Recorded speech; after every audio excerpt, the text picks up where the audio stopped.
लीजिए। अब आप पहली मांग क्या है? पहली मांग हमारी फांसी दो।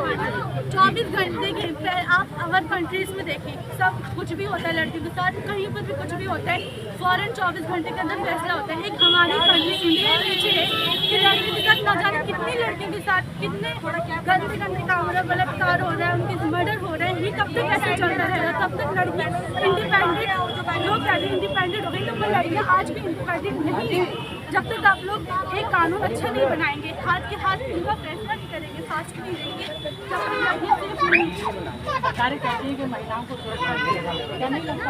बिल्कुल नहीं लगता। क्या लगता है बताएं? अगर हम चाहें तो हम आधी रात को 10 बजे निकलना चाहिए किसी को नहीं, क्योंकि कहते हैं कल क्या होता है, चलो निकलने की देना स्टार्ट भी कर दिए। तो अब ये जो नई खबरें आ रही है रोज कभी कुछ कभी इसके सुनते कभी कोई